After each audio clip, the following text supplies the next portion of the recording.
Hello student, today's topic is urine formation. Urine formation is carried out in three steps: glomerular filtration or ultrafiltration, tubular reabsorption and tubular secretion.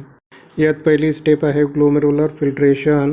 As the name suggests, filtration takes place in the glomerulus is known as glomerular filtration. Glomerular फिल्ट्रेशनमध्ये plasma protein आणि blood cells सोडून सगळं काही content हे filtrate होऊन कॅप्सुलर स्पेसमध्ये entry करतं. यालाच आपण अल्ट्रा फिल्ट्रेशन असं सुद्धा म्हणतो. Second step is tubular reabsorption. Here the process of reabsorption takes place means blood absorb its essential content whatever get filtered by the process of ultrafiltration in Bowman's capsule. Bowman's कॅप्सूलमध्ये याआधी जे काही filter झालेलं आहे त्यापैकी essential content blood हा परत absorb करून घेईल. या प्रोसेसला आपण म्हणतो रिॲब्सॉर्प्शन. थर्ड स्टेप आहे tubular secretion. Tubular secretion as the name suggest here secretion processes take place means blood secrete its non essential substances back in to the tubular fluid. Blood जे काही non essential content आहे तो परत ट्युब्यूल नेफ्रॉनमध्ये secrete करून देईल, सोडून देईल. त्या प्रोसेसला आपण ट्युब्युलर सिक्रिशन असं म्हणणार. तर ऑब्वियसली या ठिकाणी movement of the blood substances from blood in to the tubular fluid असं असणार आहे. ब्लडमधून ट्युब्युलर फ्लुइडमध्ये ब्लड सबस्टन्सची मुवमेंट होणार. याला आपण ट्युब्युलर सिक्रिशन असं म्हणणार. तर याच्यातला सगळ्यात पहिला पॉईंट आहे ग्लोमेरुलर फिल्ट्रेशन और अल्ट्रा फिल्ट्रेशन. ग्लोमेरुलर फिल्ट्रेशन जसं आपण बघितलं की जे काही फिल्ट्रेशन प्रोसेस ग्लोमेरुलर रिजनमध्ये होणार, बोमन्स कॅप्सूलमध्ये होणार, त्याला आपण ग्लोमेरुलर फिल्ट्रेशन असं म्हणणार. याला अल्ट्रा फिल्ट्रेशन का म्हणतात? कारण की ब्लड सेल्स आणि प्लाझ्मा प्रोटीन सोडून सगळं काही फिल्टर होऊन जातं, म्हणून याला आपण अल्ट्रा फिल्ट्रेशन असं म्हणणार. आता अशा प्रकारचं अल्ट्रा फिल्ट्रेशन का होतं? It is due to the hydrostatic pressure created by blood due to difference in the diameter of afferent and efferent arteriole. ज्या प्रकारे आपण डायग्रॅममध्ये बघतोय की ॲफरंट आर्टेरियोलचा डायमीटर हा इफरंट आर्टेरियोलच्या डायमीटरपेक्षा जास्त आहे, म्हणून जेवढा काही क्वांटिटीमध्ये ब्लड हा ग्लोमेरुलरमध्ये येत आहे तेवढ्या क्वांटिटीमध्ये तो इफरंट घेऊन जात नाही. म्हणून काय होणार? ग्लोमेरुलर रिजनमध्ये ब्लड प्रेशर क्रिएट होतो आणि या क्रिएट झालेल्या ब्लड प्रेशरमुळेच या ठिकाणी अल्ट्रा फिल्ट्रेशन प्रोसेस कॅरी होणार. एका हेल्दी ह्युमनमध्ये 5 लिटर्स ऑफ ब्लड असणार. याच्यापैकी 1100 to 1200 ml per minute blood हा फिल्टर होत राहणार आणि या ब्लडमध्ये 55% प्लाझ्मा प्लस प्रोटीन असणार, तर 45% असणार ब्लड कार्पसल्स. तर जे काही ब्लड कार्पसल्स तर फिल्टर होणार नाही, प्लस प्लाझ्मा प्रोटीनसुद्धा फिल्टर होणार नाही, तर प्लाझ्मा न्यूट्रिएंट आणि काही इलेक्ट्रोलाइट या ठिकाणी फिल्टर होतील आणि याची क्वांटिटी असणार आहे 125 ml पर मिनिट. जर आपण डे कन्सिडर केला तर 180 लिटर पर डे युरिन हा फिल्ट्रेट होणार आहे. याच रेटला आपण ग्लोमेरुलर फिल्ट्रेशन रेट GFR असं म्हणणार. एवढ्या मोठ्या प्रमाणात फिल्ट्रेट तयार होण्याचं कारण आहे या ठिकाणी ग्लोमेरुलसमध्ये तयार होणारा ब्लड प्रेशर हा असतो 55 mmHg आणि हा प्रेशर अपोज्ड होणार दोन वेगळ्या प्रेशरने. Osmotic pressure of blood which is about 30 mmHg and capsular pressure which is about 15 mmHg.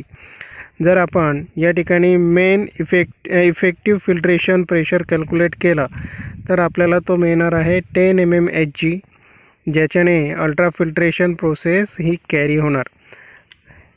काही कंडिशनमध्ये जर हा प्रेशर बिलो नॉर्मल लेवल जर गेला तर या ठिकाणी प्रॉपर फिल्ट्रेशन प्रोसेस होणार नाही. तर हे बॅलन्स करण्याचं काम जक्स्टाग्लोमेरुलर ॲपरेटस करतात.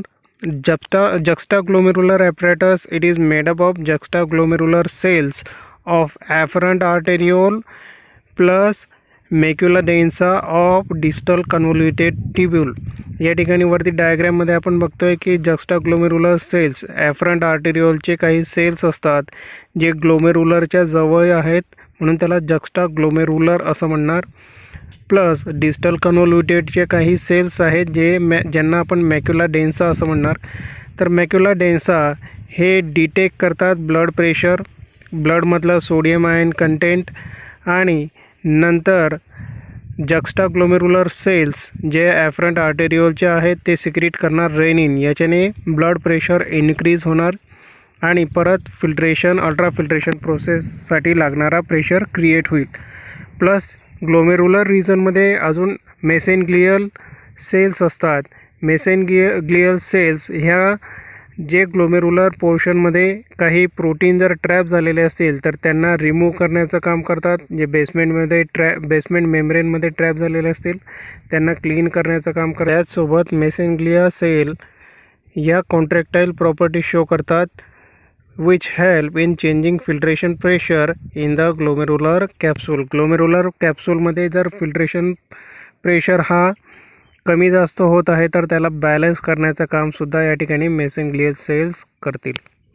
तर अशा प्रकारे juxtaglomerular cells, macula densa plus mesangial cells या प्रॉपर ब्लड प्रेशर मेंटेन करण्याचं काम करतात, ज्याने अल्ट्रा फिल्ट्रेशन प्रोसेस कॅरी होईल. ग्लोमेरुलर फिल्ट्रेशन हे 3 लेयर्समध्ये होणार.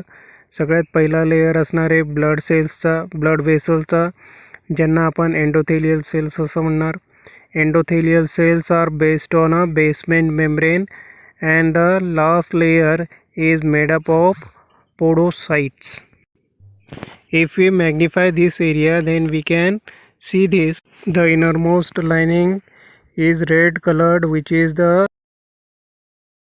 the wall of a blood cell, blood capillary, which is made up of endothelium.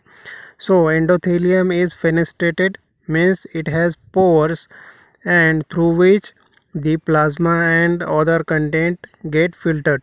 So beside the endothelium is based on a basement membrane which is here greenish in color, and outermost layer is of podocytes.